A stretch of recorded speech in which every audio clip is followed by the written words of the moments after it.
due to the SQL Server actually and the use of the SQL Server with our designed solutions, we are clearly having a two-tier, at least a two-tier architecture.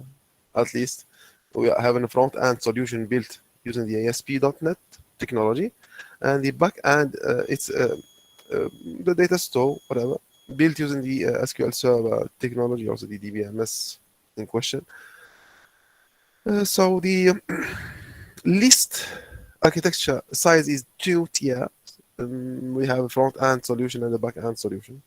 Two components. These list number of layers interfering in the construction of our web solution, let's say. Good. Regarding the technology here, actually, we are facing.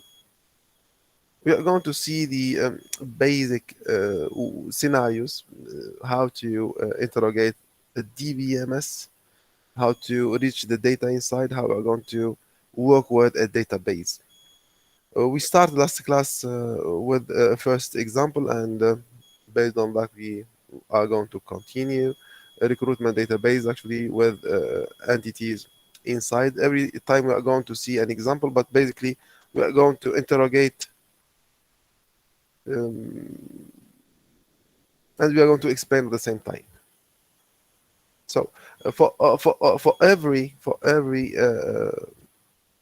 query to pass from the front end to the back end, there is a four-step approach we have to go through, which is starting from a format that we have to tackle. Means the syntax, not the syntax, actually the shape, how the output have to look like at the end, which is a formatting of the estimated outcome. Then after the syntax, we have to build up the syntax of the query. Number 3 in order is ordered here. Number 3 in order, it is ordered here. We have to execute, yes, extract the data, yes. And then after we verify the extracted data, does it match the format or not? Simply. We saw the first example. We are willing to extract, saying we have an entity said nominated actually candidates inside the database. Inside the database means actually we have candidates. We are going to display the names, last names, the city and the contact. Somebody else is coming late. Al Hanouf.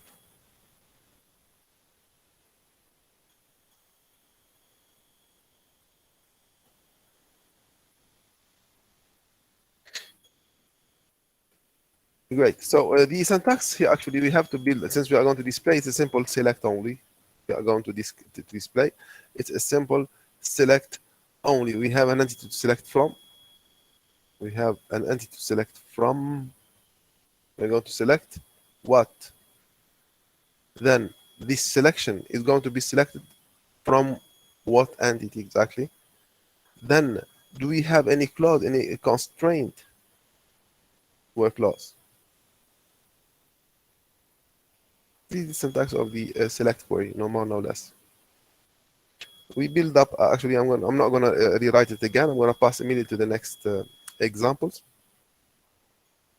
Yes, and the context of the literals is just to remind you is that the content of the outcome, what we are willing to format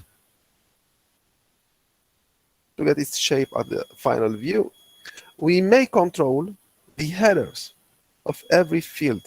This is a field. This is a field. This is a field. All of them, they are fields. Every field, we may control its header, the title. How? By changing its name to something different that we actually specify, or if the question is specifying here, is using the literals. So we may use a string, a phrase, a text to represent the field title, no more, no less.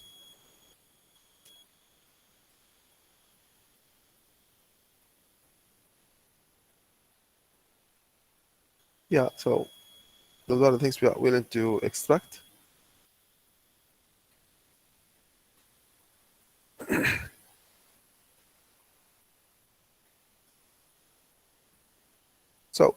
When in action, usually actually, since we are having actually an SQL Server as an engine, DBMS engine. Listen to this actually and be focused, please. Since we are dealing with the SQL Server as actually a database engine, and we are willing to use it for our background solution. Remember, the SQL Server is not something to use it to create 2 or 3 tables or 4 tables or even 10 tables. No, it is something professional that can deal with a very huge size of data in background, and it can order that, and it can give you the chance to manage that perfectly. Thus, we might have more than one database in background within the same DBMS engine, within the same SQL Server. We might have more than one database. So the first step is to use a specific database to which you are targeting your query, to which the query you are willing to extract the data from. You have to specify which database you are talking about. So we are talking about a recruitment database. So you have to specify that you are using the recruitment database. Use, then the name of the database. This use here is a keyword, yet the recruitment is the database name. So we specify, the first statement is to specify that we are targeting a specific database using the word use recruitment. Then what we are going to extract specifically and exactly from what entity. Do we have any constraints to our clause? No, we do not. As per the question, no. We are only willing to have that output. We execute the query and we try to make actually a verification. Does it match exactly what we were expecting to have? Yes or no? It's a verify, the fourth step. Actually, it is not a secret. This scenario of verification here, it is not technical approach, but it is just to be sure that what you did, the solution you are bringing to life, it's correct, it's not wrong. So the verification here, does it match what we are expected to have or what the question is asking us to have? It's a matter of checkup.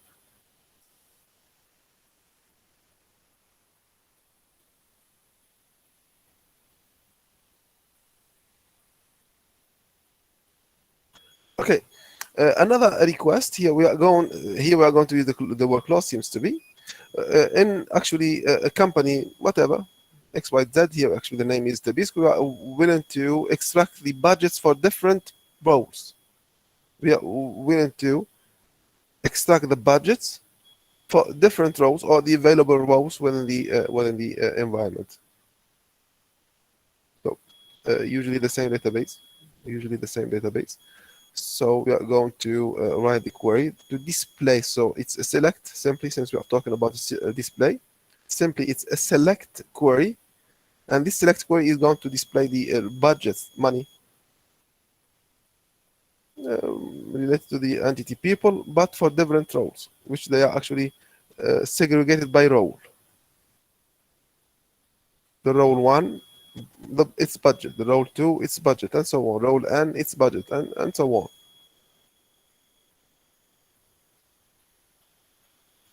Is it clear that it is a display? So it is a select query.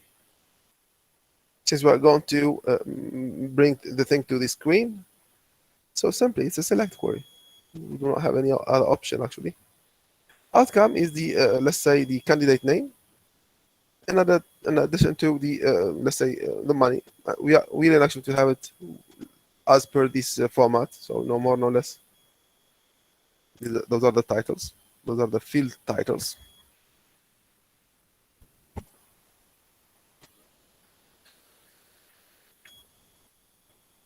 Yeah, and it's charge. Okay, we are going to use the literals as usual. The 4 steps as usual. Yes, so that is the format first. The first step is the format. The full table is the format. Okay, it has to look like this. Then after I'm going to build the query, we execute it and we verify it later on. The query itself, actually, it has to have a syntax similar to this one. We may give C header name equal to the column name.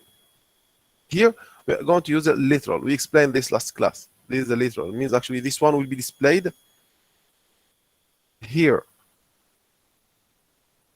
It will not display as the real name of the field in the database. No, it will replace it with the field we are mentioning here. It's a header.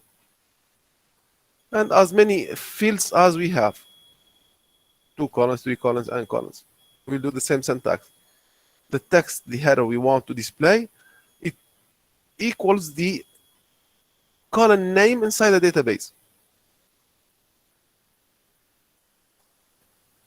Second option is without headers. Without headers. Straightforward, we mentioned the name of the field. Here it is. Straightforward, the name of the field. Actually, we can go like that. Then after a small space to indicate the header. It's syntactically different, but it will give us the same result, a field with a header. But remember, yes. Actually, for this case, it is only the syntax we are shown one, but we may have actually more than 1, 2, 3, and it depends on the table you are interrogating. Which table? This one. Which table? This one. Any questions here, please? No. Okay, great.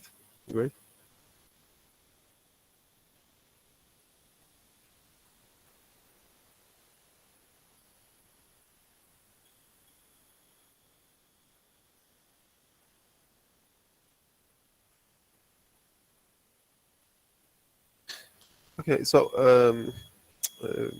the fields we are having, they are the name and so on. The solution: select recruiter name equal the field name, which is the C name, what was mentioned here. This is the name of the field, where it is, and we are replacing it with this literal. This is a phrase, so we are putting it in between 2 single quotations to indicate that this is a text. It's a literal, it's a string, something like that. The same thing, our charge, the second field, it is having this title. Which field? This is the one in our database. We execute, and then after we verify. To verify what? What we will receive in output after execution from this query. We will verify, does it match exactly what we were expecting to have, this view? Does it match this view? If yes, perfect. Otherwise, we have to reconstruct the query again.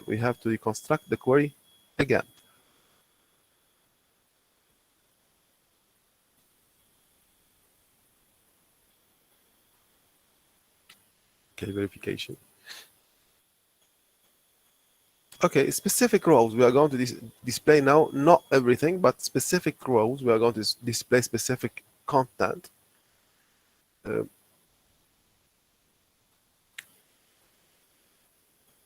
The college, actually in California, are required to be displayed from this actually region, Tabisco, whatever. This recruitment agency or whatever. So we need to display specific candidates from the specific, let's say, outcome, specific college. We need to display the candidates from the California State College to pass a recruitment or to pass an interview here within this Tabisco. We do not want everybody available in our database. No, we need only the ones from the California State College. Only those ones. So there is a constraint here. There is a restriction. There is a test. We will use the work loss. So we are not going to display everything. It's a select still, since we are going to display. So select. But this select, it is selective. So we are going to specific values to output. The 4 steps for our certainty. Outcome, it might look like so. So 1, 2, 3, whatever the fields are. This is actually the outcome that we have to match the output later on to test. Okay, syntax. We're going to follow this way. So select the field name, whatever. We may say actually star everything, but since we are having specific fields to display, fields, I'm talking fields, specific fields. This is a field. All of the columns, they are fields. Each column is a field. So since we are going to display specific fields, so we mention them by name here. From an entity and the word clause. There is a condition to follow, to apply. Great. We may specify a literal also. We may specify a literal as usual. We may not. Actually, we may specify a literal as usual, but this is actually the condition. It's not the literal. I'm sorry. So since we are using the word clause.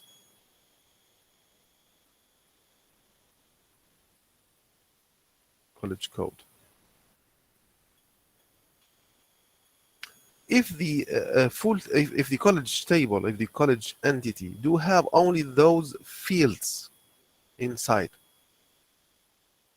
so we can refer immediately to the star without any specification of the names here. The star to specify that we are going to extract all from this entity, and we have a condition that the field C state, the field C state here, the C state is California, like what the question is asking us.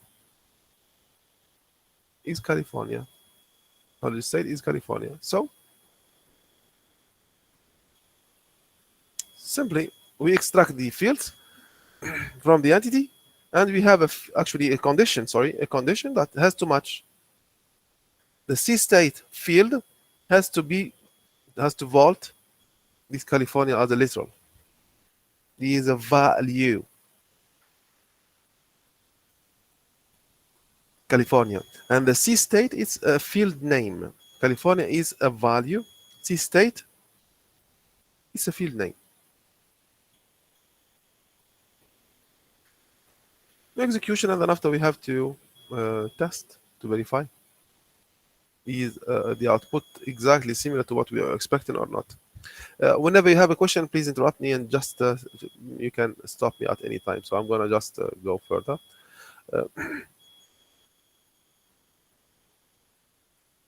Another context here, we are going to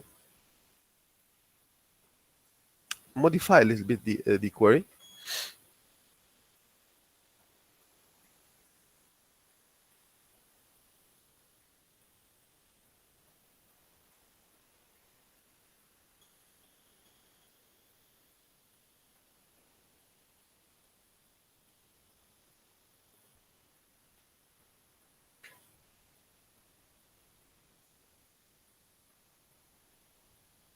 Okay, so we are going to extract a list of values related to the contractors, the person that are going to hire, but with considering the salary or the charge that they are, it is also actually 8% of the annual income. Let's say income, 8% of the annual income. We are going to display the details as mentioned. And the hiring charges also to display only. It's a simple select still. We are dealing only with one unique query type, which is the display only. So it's a select. It's simply saying here actually for this purpose only. The solution actually it is actually I'm gonna just tackle another topic here, which is actually the aggregates. But for this purpose, for this query here, we just need to mention another clause, which is asking that the salary field, if it is mentioned in the entity in question, which is not available here, it has to be actually given an 8%. It's a value, like we mentioned here, the California as a string. We are going to give a number, no more, no less. Let's pass to the aggregates. Where was we? Where were we? Here we are. An SQL query, when we pass it, it's not only to pass values or to interrogate simple values to be extracted, but also we can do arithmetic operations within the query itself. So we may do tests, we may do math calculations on the query itself. We may display values if they are summarized by numbers. For example, if we are having a sum of specific values, specific total, we may display. If we are having a sum of a specific value, we may update an entity. If we are having a specific sum of values, we may delete records from an entity. So, here in conclusion, we may pass math functions, we may pass math operations within the query itself, within the query body itself.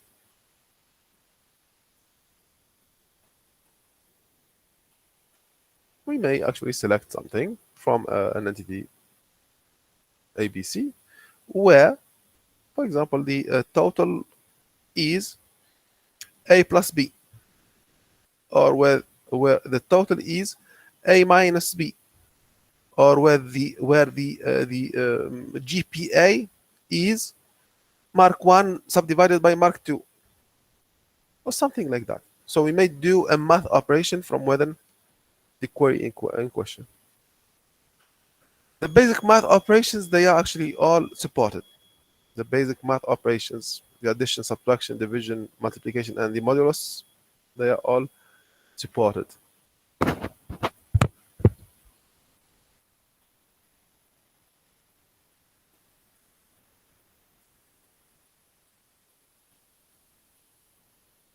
Okay, the SQL Server actually recognizes all the data types we know in C++ or any other programming language, regardless. When I said actually if we can do a summon function within the operation, can we do, for example, select students names, IDs from the table students where GPA is equal to Nizwa? We cannot, because this way is a string. GPA is a float or is an int. So for this purpose only, there are data types specifically supported by this SQL Server from within its queries to pass those math operations. When we consider the modulus, we are not having the chance to pass the money or the date with the modulus operator. With the modulus or modulus or modulo, both modulus operator. We cannot pass small money to say the rest of the division or the dates the rest of the division. So there are constraints here. Other than that, all is supported. Yeah. And even we can actually pass more than one operation within the same query body. Within the same one query, we may pass more than one operation.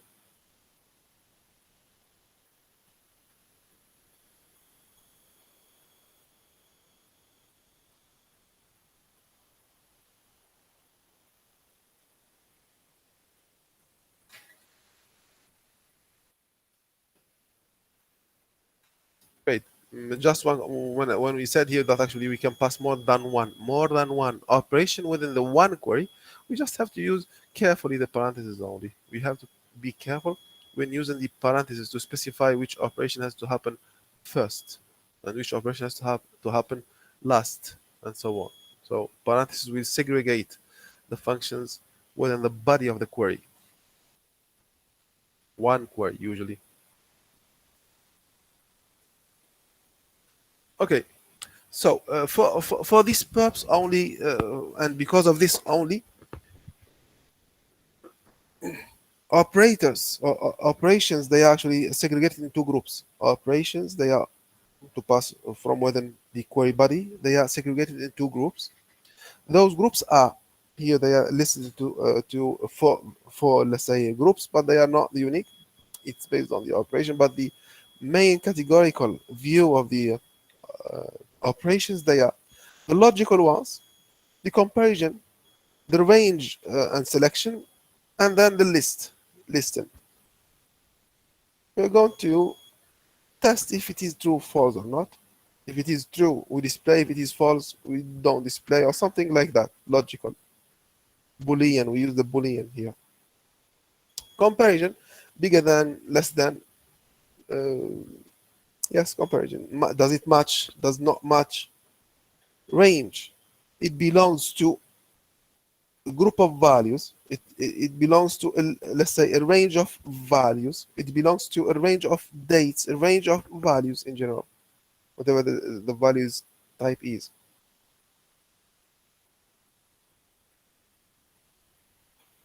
The same actually as this range we talk about list, but here we are not talking about a range, because a range, it has to have a start, specific start, and a specific end, from 1 to 10 range, from A to Z range.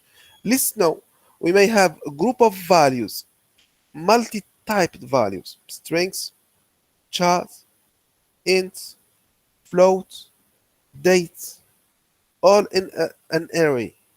List, we have a list, and we test if a value belongs to that list.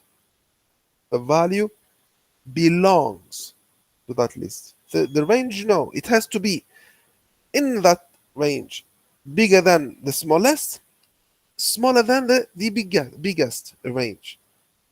List, no, we do not have a biggest and the smallest. We have a group of values. They might be actually multi-valued. They might be unified, and so on. We see that in example just now. We'll just clarify that.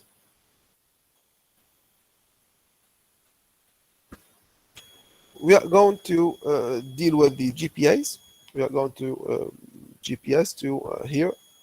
The students, they are actually scoring between 80 and 100. They are going to pass the interview. They are going to be called to sit for an interview. If you have a GPA greater than 80, less than 100, so you'll be called to pass an interview, to sit for an interview, you as a student. We're going to display the names and their scores.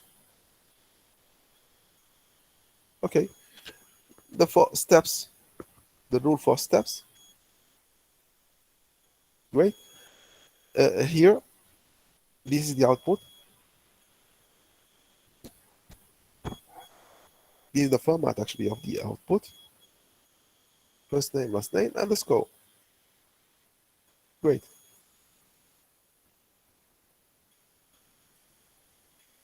Okay. In addition to that, actually, because we are going to test 2 times, if the score is bigger than 80, and also we have a second test, the same thing, the score has to be less than 100. So we have to use the logical, let's say operators, which are the or, the and, or does not actually match anything. It is not.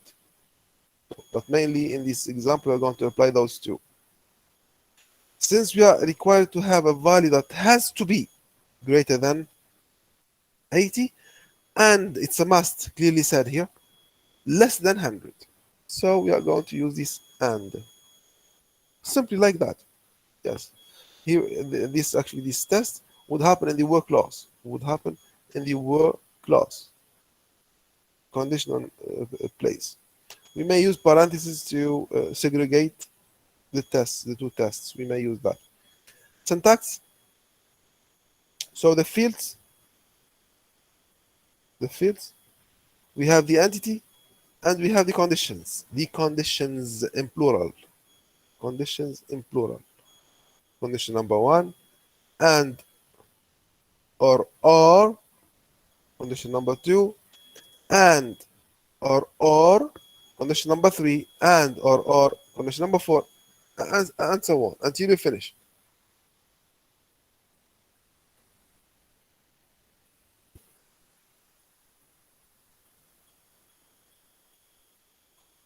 Solution for that. Immediately I'm going to explain this solution only.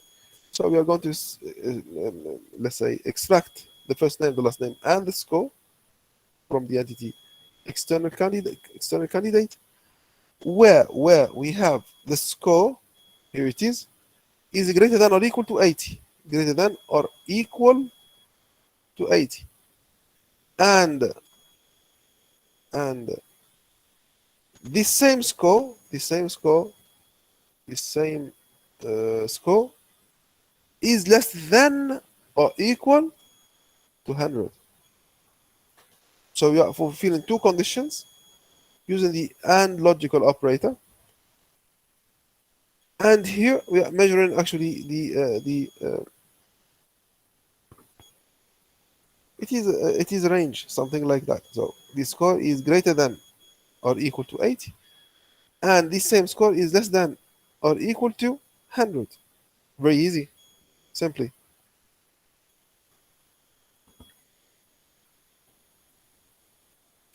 Noel, do you have any objection? Are you with me? Yes, Miss. Noel, are you with me?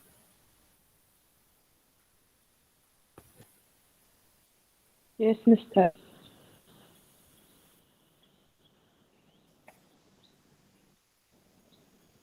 Ghania, are you with me? Yes, Mister. Very great.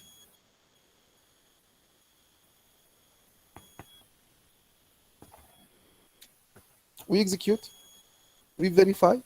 Does it really shows only values, candidates, names and last names, and the scores only in this range, greater than 80 and smaller than 100? Does it just fulfill this condition? If yes, perfect. Otherwise, we have to rebuild this statement, this query.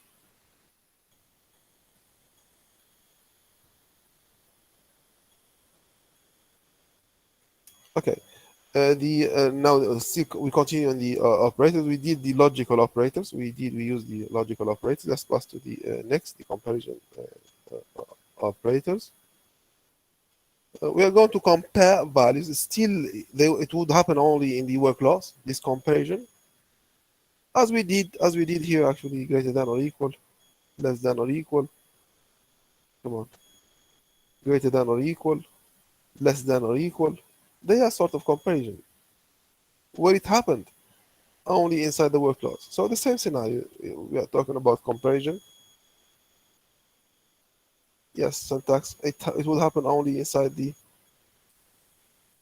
word clause. So this is a one condition. This is a one condition here. We have the value 1 comparison operator and the value 2.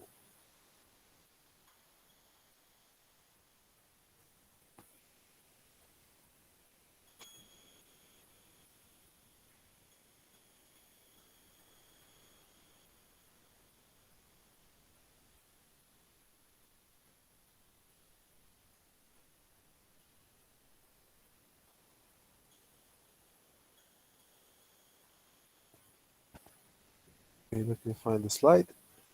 Yes, here it is.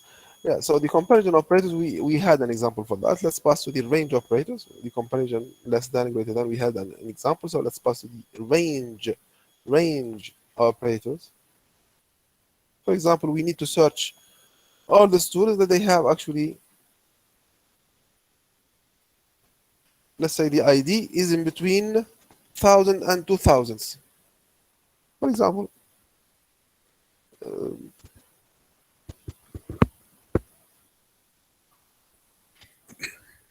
we need to display the students that they are actually having a score from 10 to 20, something like that. So a range operator. We will use the keywords between and not between.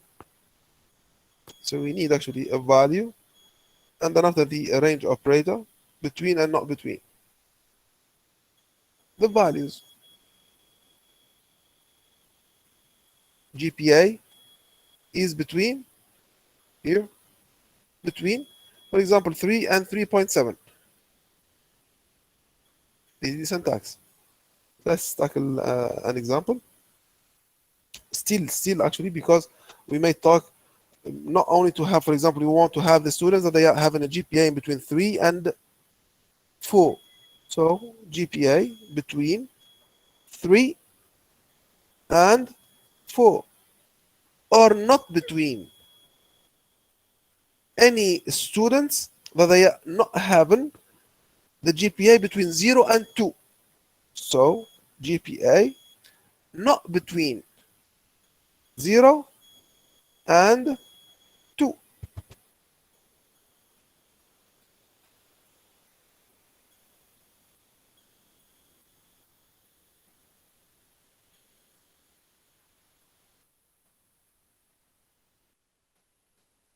They come back to the last group, which is the list operators.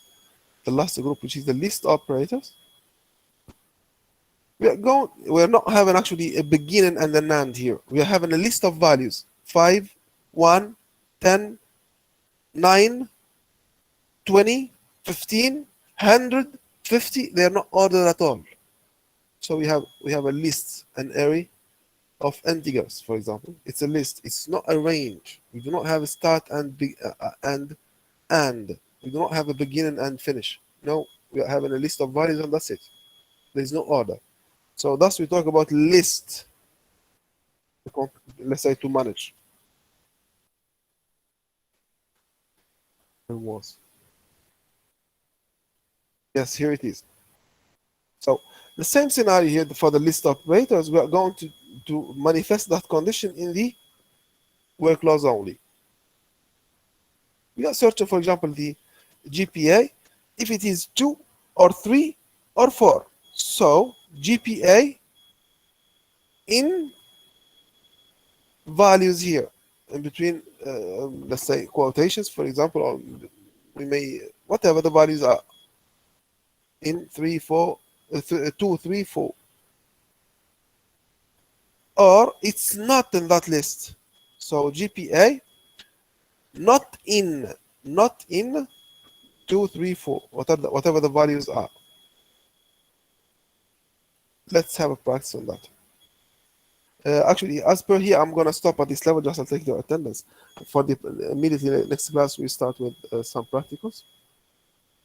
If you hear your name, please say yes.